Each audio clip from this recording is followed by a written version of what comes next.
Hi friends, welcome back to your channel. ఈరోజు మనం ఈ వీడియోలో అనేక పోషకాలు ఉన్న గొప్ప ఆహారం గురించి తెలుసుకుందాం. ఫస్ట్ ఏమిటంటే, మీరు నమ్మరు కానీ తౌడు.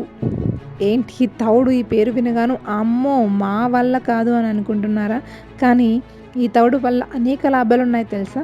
బియ్యాన్ని పాలిష్ పట్టినప్పుడు పైన ఉండే 2 లేయర్లను తీసేసినప్పుడు వచ్చేదాన్ని తౌడు అంటారు. 100 గ్రాముల తౌడు తీసుకుంటే 300 క్యాలరీలు శక్తి వస్తుంది. ఈ తౌడు మనం తినే కోడి, మేక కంటే 3 రెట్లు బలం ఎక్కువ. చేపల మేతకి, రొయ్యల మేతకి తౌడునే వాడతారు. మనం పోషకాలేవి లేని బియ్యం, కార్బోహైడ్రేట్స్ని తింటూ ఉంటాం. తౌడులో ప్రోటీన్లు 14 గ్రాములు ఉంటుంది. అదే మనం తింటున్న బియ్యంలో అసలు ప్రోటీన్ అనేదే ఉండదు తెలుసా? 100 గ్రాముల తౌడులో 50 గ్రాముల కార్బోహైడ్రేట్స్ ఉంటాయి. బియ్యంలో 90 గ్రాముల కార్బోహైడ్రేట్స్ ఉంటాయి. తౌడును ఎక్కువగా తీసుకుంటే 21% ఫైబర్ ఉంటుంది. ఇది పేగులు క్లీన్ చేయడానికి బాగా ఉపయోగపడుతుంది. పేగుల్లో గుడ్ బ్యాక్టీరియా పెరగడానికి తౌడు చాలా హెల్ప్గా ఉంటుంది. అన్నిటికంటే రక్తంకి కావలసిన ఐరన్తో తౌడు చాలా ఎక్కువగా ఉంటుంది. 100 గ్రాముల తౌడు తీసుకుంటే 40 మిల్లీగ్రాముల ఐరన్ మనకు లభిస్తుంది. ఎవరికైతే రక్తం తక్కువగా ఉందో వాళ్ళు తౌడు వాడుకుంటే చాలా మంచి రిజల్ట్స్ ఉంటాయి.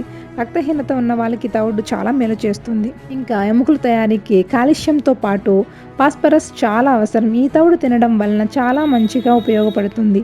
రక్షణ వ్యవస్థకు కావాల్సిన జింక్ దీనిలో 6 మిల్లీగ్రాములు ఉంటుంది. రక్షణ వ్యవస్థకు యాంటీ ఆక్సిడెంట్ లాగా ఉపయోగపడే సెలీనియం 7.6 మైక్రోగ్రామ్స్ ఈ తౌడులో లభిస్తాయి. ఇన్ని రకాల సూక్ష్మ పోషకాలు ఉన్న తౌడు సూపర్ మార్కెట్స్లో మనకి దొరుకుతుంది. రైస్ మిల్లల్లో కూడా దొరుకుతుంది. ఇవి తీసుకుని మీరు పుల్కాలతో తినొచ్చు, వేడి అన్నంలో కలుపుకుని తినొచ్చు. తౌడుతో సున్నుండలు చేసుకోవచ్చు. దీన్ని నీటిలో వేసుకుని గంట తరువాత తాగండి. ఇది తినడం వల్ల క్యాన్సర్ రాకుండా కూడా కాపాడుతుంది. సో నేను చెప్పినట్టుగా మీరు దాన్ని చపాతీల కిందో లేకపోతే సున్నుండ కిందో చేసుకుని తింటే మీకు చాలా బెనిఫిట్స్ ఉంటుంది. ఓకే, విన్నారుగా? ఈ వీడియో నచ్చితే లైక్ చేయండి. మరిన్ని అప్డేట్స్ కోసం మా ఛానల్ని సబ్స్క్రైబ్ చేసుకోండి. Thanks for watching.